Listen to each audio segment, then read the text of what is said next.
Hello everyone, welcome back to my YouTube channel the physics विज्ञान। AAI ATC exam के physics के practice question series को आगे continue करते हुए आज हम 12th topic that is electromagnetic waves discuss करेंगे। इलेक्ट्रोमैग्नेटिक वेव से क्वेश्चन बहुत इजी पूछे गए हैं। 3-4 फॉर्मूला है जिनको आप इजीली यूज करके यहाँ पे अपना क्वेश्चन अटेम्प्ट कर सकते हो और 2 से 3 मार्क्स इजीली स्कोर कर सकते हो। तो आइए स्टार्ट करते हैं। इससे पहले अगर आपने चैनल को सब्सक्राइब नहीं करा है, do subscribe to my YouTube channel. So first question के साथ स्टार्ट करते हैं। Which of the following is not the characteristic of electromagnetic waves. First है electromagnetic waves follow the principle of superposition. तो जब हमने इंटरफेरेंस के क्वेश्चंस प्रैक्टिस करे थे वहां पे हमने क्लियरली देखा था कि 2 वेव्स आपस में सुपर इम्पोज कर रही थी और वहां पे हमारे पास ब्राइट और डार्क फ्रिंजेस बन रही थी। तो प्रिंसिपल ऑफ सुपरपोजिशन तो इलेक्ट्रोमैग्नेटिक वेव्स फॉलो करती हैं, तो ये ऑप्शन तो नहीं है क्योंकि क्वेश्चन में नॉट गिवन है। Electromagnetic waves propagation does not require any medium to travel. अभी यहाँ पे सन से लेके अर्थ तक हमारे पास जो इलेक्ट्रोमैग्नेटिक वेव्स हैं वो ट्रेवल करती हैं विदाउट एनी मीडियम, तो ये भी ठीक है। इलेक्ट्रोमैग्नेटिक वेव्स को कोई भी मीडियम नहीं चाहिए। अगेन नॉट है क्वेश्चन में, तो ये ऑप्शन भी नहीं है, ये भी नहीं है। Next third option, electric vector is the reason for optical effect due to electromagnetic waves. ये भी सही है। इसको समझते हैं कैसे। हम कोई भी ऑब्जेक्ट को देखते हैं तो कैसे देखते हैं, हमारे रेटिना पे क्या है, जो उस ऑब्जेक्ट में से लाइट रिफ्लेक्ट होती है वो हमारे रेटिना पे पड़ती है और हमारे रेटिना पे क्या है, मूविंग चार्जेस हैं। और इलेक्ट्रोमैग्नेटिक वेव्स हैं उन पे क्या है, अपनी फोर्स एक्सर्ट करती हैं।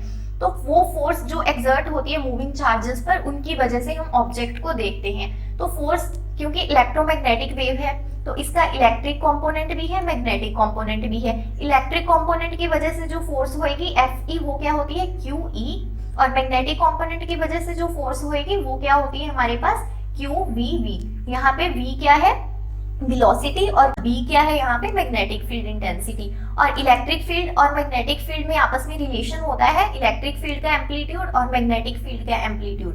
E0 is equals to V0 times C, और C यहाँ पे क्या है, वेलोसिटी ऑफ लाइट। तो यहाँ पे मैं इसको क्या लिख सकती हूँ, QCV।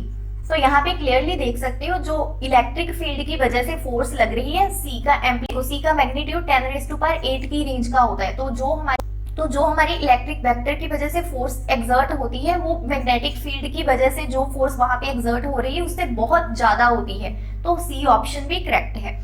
Next D option, moving charges are responsible for production of electromagnetic waves. Electromagnetic waves moving charges की वजह से ही प्रोड्यूस होती हैं, लेकिन कोई भी चार्ज मूव करके इलेक्ट्रोमैग्नेटिक वेव्स प्रोड्यूस नहीं कर सकता। मूविंग चार्ज बट एक्सेलरेटेड, तो यहाँ पे एक्सेलरेटेड टर्म है, बहुत जरूरी है।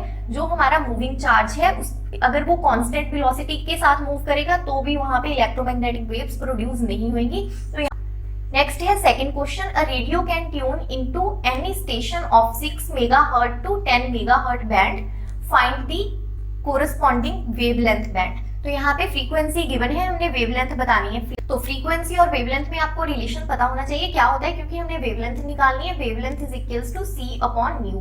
तो इसमें C क्या है, 3 × 10⁸। फर्स्ट के लिए वेवलेंथ फाइंड करेंगे तो यहाँ पे न्यू वन क्या है, 6 मेगाहर्ट्ज टू 10⁻⁴ यहाँ पे 6 आ जाएगा वेवलेंथ, तो यहाँ पे मीटर यूनिट आ जाएगी। तो इसको सॉल्व करेंगे, ये 2 आ गया, मींस 0.5 × 10⁻² मीटर आ जाएगा यहाँ पे। तो इसको क्या लिख सकते हैं, 50 मीटर। ठीक है। नेक्स्ट λ2 निकालने के लिए C अपॉन न्यू2, तो इसमें अगेन वैल्यू पर पुट करेंगे 3 × 10⁸ डिवाइड में न्यू2 क्या है, 10 इंटू मेगा है, तो यहाँ पे 6 आ गया, अगेन मीटर। तो ये क्या हो जाएगा, 0.3 × 10⁻², अगेन ये क्या हो जाएगा हमारे पास 30 मीटर। तो हमारे पास 50 आया और 30 आया, तो कौन सी ऑप्शन हो गई, बी ऑप्शन आंसर आ गया। तो हमने क्या करा, simply frequency to wavelength conversion करी यहाँ पे। नेक्स्ट है third question, let the electric field amplitude of electromagnetic wave is E0 is equals to 90 Newton per coulomb and frequency is 50 megahertz. Find B0, K and lambda. तो यहाँ पे कैसे approach करेंगे question को, पहले हमने फर्स्ट क्वेश्चन में ही देखा हमारे पास E0 और V0 में क्या रिलेशन होता है, V0 into C। तो क्योंकि हमने V0 निकालना है तो यहाँ से V0 क्या आ गया, E0 अपॉन C, और E0 की हमें क्वेश्चन में वैल्यू गिवन है कितनी, 90 न्यूटन पर कूलम। तो इसमें सिंपली वैल्यू पुट करेंगे, 90 डिवाइड में 3 इंटू 10⁸ मैग्नेटिक फील्ड है तो यहाँ पे इसकी यूनिट टेस्ला आएगी। तो यहाँ पे इसको डिवाइड करा 30 इंटू 10⁻⁻8 में जो ऑप्शन है नैनो टेस्ला की फॉर्म में है तो इसको हम क्या लिख सकते हैं 300 इंटू 10⁻⁹ टेस्ला, जो हमारे पास 300 नैनो टेस्ला ऑप्शन आ गई। नेक्स्ट और हमें क्या फाइंड करना है के एंड लैम्डा, और के हमें पता है क्या होता है 2π/लैम्डा। तो पहले हमें लैम्डा निकालेंगे हम यहाँ पे। लैम्डा क्या होता है c/μ, तो इसमें वैल्यूज पुट करेंगे।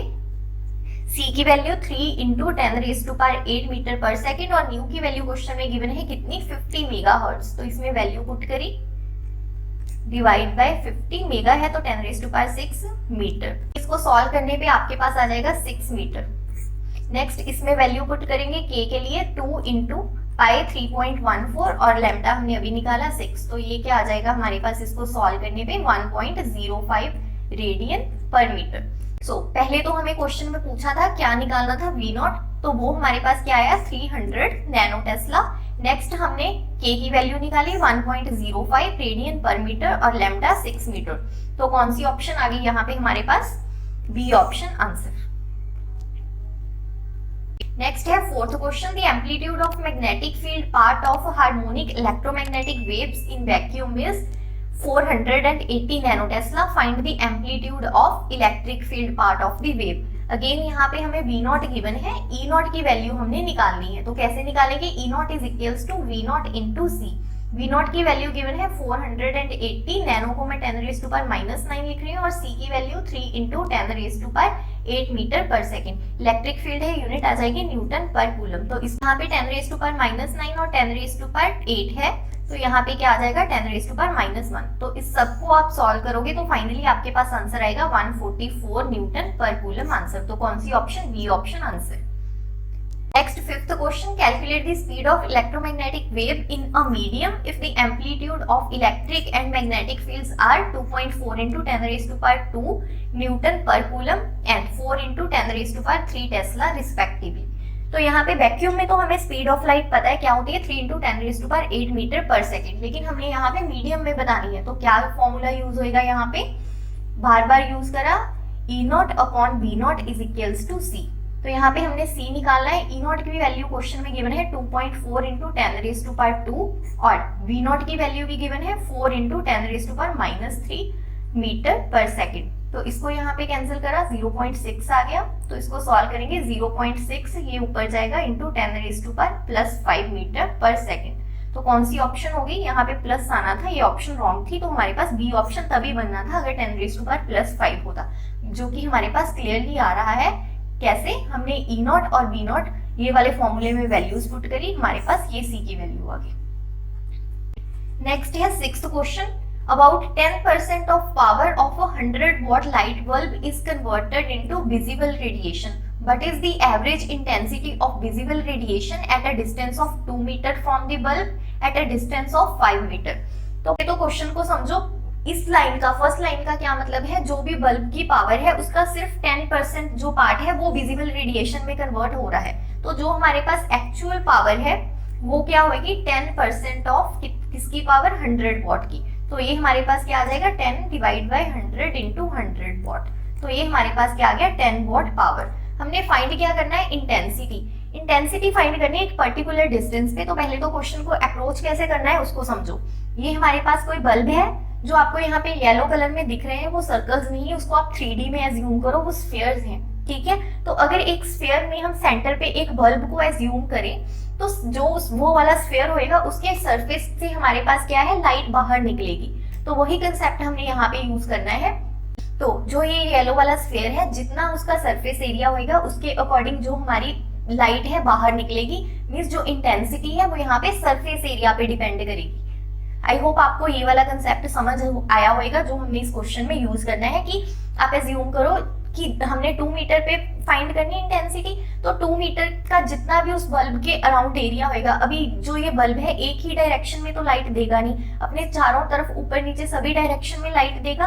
तो इस बल्ब को सेंटर पे एज्यूम करके हमने एक 2 मीटर रेडियस का स्फीयर एज्यूम करा। तो जो लाइट है वो उस स्फीयर के सरफेस एरिया से बाहर निकलेगी। तो इंटेंसिटी का फॉर्मूला होता है हमारे पास intensity is equals to power power per unit area, और एरिया हमें यहाँ पे कौन सा लेना है, सरफेस एरिया। तो पहले तो हमें डिस्टेंसेस गिवन है 2 मीटर और 5 मीटर क्वेश्चन में, तो उस डिस्टेंसेस के कोरिस्पॉन्डिंग सरफेस एरिया फाइंड करते हैं। तो पहले कितना डिस्टेंस गिवन है हमें, 2 मीटर, और सरफेस एरिया क्या आएगा हमारे पास, सरफेस एरिया क्या होता है 4 पाई आर स्क्वायर। तो वैल्यूज पुट करेंगे इसमें, 4 इंटू 3.14 इंटू 2 का स्क्वायर।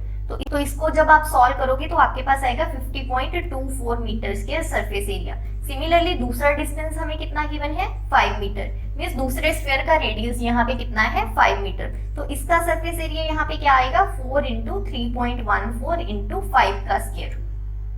यही था ना, यहाँ पे देखो 2 मीटर गिवन था फर्स्ट का और दूसरे में 5 मीटर। तो दूसरे में वैल्यू सॉल्व करने पे हमारे पास यहाँ पे क्या आ जाएगा, यहाँ पे 25, इसको 4 से मल्टीप्लाई करेंगे 100, तो ये आ जाएगा 314 मीटर स्क्वायर। तो ये हमारे पास सरफेस एरियाज आ गए। अभी में हमें 100 वॉट का बल्ब गिवन था, लेकिन उसका 10% जो है वही हमारे पास विजिबल रेडिएशंस में कन्वर्ट हो रहा था। तो जो हमने अपने फॉर्मूला में पावर पुट करनी है वो कितनी पुट करनी है, 10 वॉट।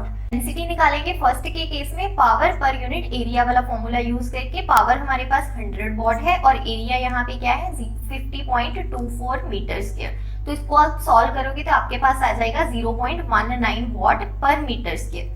ये फर्स्ट में आपके पास इंटेंसिटी आएगी और सेकंड में इंटेंसिटी क्या आएगी आपके पास, पावर अगेन 10 वॉट और डिवाइड में सरफेस एरिया कितना है यहाँ पे 314 मीटर स्क्वायर। तो आपके पास अप्रोक्सीमेटली यहाँ पे आ जाएगा 0.0319 वॉट पर मीटर स्क्वायर। तो हमने यहाँ पे क्या करा, हमें क्वेश्चन में क्या था, एक बल्ब गिवन था, उसकी सिर्फ 10% लाइट थी, वो विजिबल रेडिएशन में कन्वर्ट हो रही थी। तो हमने पहले तो पावर निकाली, फिर हमने क्या करा, क्योंकि हमने यहाँ पे इंटेंसिटी निकालनी थी तो पहले हमने क्या करे, सरफेस एरियाज निकाले दोनों केसेस में, 2 मीटर के केस में और 5 मीटर के केस में। वो हमारे पास सरफेस एरियाज आ गए। फिर हमने इंटेंसिटी का फॉर्मूला यूज करके यहाँ पे इंटेंसिटी निकाली, जो फर्स्ट में आई 0.19 वॉट पर मीटर स्क्वायर और सेकंड में 0.0319 वॉट पर मीटर स्क्वायर। तो कौन सी ऑप्शन आ गई यहाँ पे हमारे पास, डी ऑप्शन आंसर। तो यहाँ पे मैंने प्रैक्टिस क्वेश्चन नहीं लिए क्योंकि maximum concept previous year question से ही यहाँ पे कवर हो गए। जैसे आप देख सकते हो 1-2 फॉर्मूला या जिनको हमने इधर उधर टर्म्स को रीअरेंज करके अपने क्वेश्चन सॉल्व कर लिए। तो इजी यहाँ पे क्वेश्चन आते हैं, तो आपने इलेक्ट्रोमैग्नेटिक वेव्स को छोड़ के नहीं जाना है, बिल्कुल कवर करके जाना है। नेक्स्ट वीडियो में हम हीट एंड थर्मोडायनामिक्स के क्वेश्चन प्रैक्टिस करेंगे। टिल देन अगर आपने चैनल को सब्सक्राइब नहीं करा है, do subscribe to my YouTube channel.